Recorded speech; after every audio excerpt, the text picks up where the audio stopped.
Bonjour, Defo Fontisley est mon nom.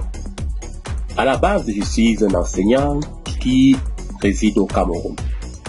Depuis plusieurs années, je suis d'accord sur le fait que malgré la grosse fracture numérique qui existe toujours jusqu'en 2021 dans le domaine de l'éducation, il est important de se libérer de façon pédagogique en développant des compétences technopédagogiques et plus précisément des compétences graphiques et artistiques, lesquelles vont permettre de produire des contenus qui pourront faire le travail à notre place.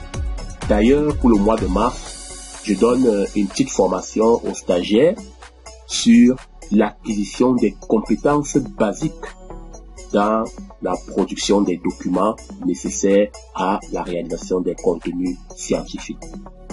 Sur ce fait, je vais revenir sur l'activité réflexe et je vais aider les élèves, les particuliers, les étudiants à comprendre de façon terre à terre l'expérience de dégénérescence wallérienne. Avant, il est important de localiser de façon schématique l'encéphale des vertébrés et je prends le cas de l'homme sur ce schéma. Alors l'encéphale est localisé dans la boîte crânienne qui se prolonge dans la colonne vertébrale. Bien, je représente le torse pour mieux situer le prolongement de l'encéphale. Bien, le prolongement de l'encéphale, c'est la moelle spinale que je représente en rouge. C'est globalement un tube cylindrique. Bien, comme tu peux l'observer, je vais représenter là les vertèbres. Donc, j'ai représenté les vertèbres cervicaux, là les vertèbres thoraciques. Ensuite, je vais représenter schématiquement et de façon progressive, comme tu es en train de voir, les vertèbres lombaires et je vais terminer par les vertèbres sacrées. Bien, là, c'est globalement les vertèbres qui constituent la colonne vertébrale et leur agencement réel délimite le canal rachidien à l'intérieur duquel se trouve la moelle épinière. Bien, si je considère cette moelle épinière en coupe, je disais tout à l'heure c'est un tube cylindrique, ça va se présenter à peu près comme ceci. Voilà. Et de part et d'autre de la moelle épinière, on va distinguer les racines des nerfs rachidiens. Là, je vais représenter quelques racines des nerfs rachidiens. Très schématiquement, j'indique le nerf rachidien, la substance grise centrale et la substance blanche périphérique. Si nous nous mettons en vue de face, ça va donner ceci. Voilà. Donc là, c'est notre portion de moelle épinière en coupe et vue de face. Là, je représente le nerf rachidien et tu peux remarquer le ganglion spinal. Alors, il y a une paire de nerfs rachidiens pour une section de la moelle épinière, dont je représente de l'autre côté les racines de l'autre nerf rachidien. Pour une meilleure compréhension de l'expérience de dégénérescence wallérienne, je représente en vert un neurone sensitif, dans la substance grise un interneurone et dans la racine antérieure un neurone moteur. Aussi, on va faire un rappel anatomique au niveau des nerfs rachidiens. Là, nous avons la racine postérieure.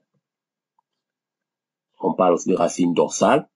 Là, vous avez la racine antérieure, en quoi appeler racine ventrale, et là, le ganglion spinal. Bien, c'est à partir de différentes sections effectuées sur ces racines qu'on va observer les dégénérescences et donner les conclusions qui conviennent. Première expérience, on va sectionner le nerf rachidien proprement dit.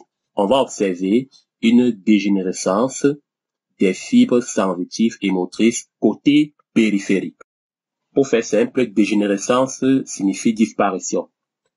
Deuxième expérience, on va sectionner la racine postérieure et la racine antérieure. Et comme dans la première expérience, on va observer une disparition des fibres sensitives motrices côté périphérique. Troisième expérience, une section uniquement de la racine postérieure va entraîner la dégénérescence des fibres sensitives côté central. Quatrième expérience, on sectionne de part et d'autre du ganglion spinal, comme tu peux le voir, la racine postérieure. Qu'observera-t-on comme résultat? Premièrement, on observe une dégénérescence des fibres sensitives côté central et une dégénérescence uniquement des fibres sensitives côté périphérique. Dernière expérience, on sectionne cette fois uniquement la racine antérieure ou ventrale du nerf rachidien qui contient les fibres motrices.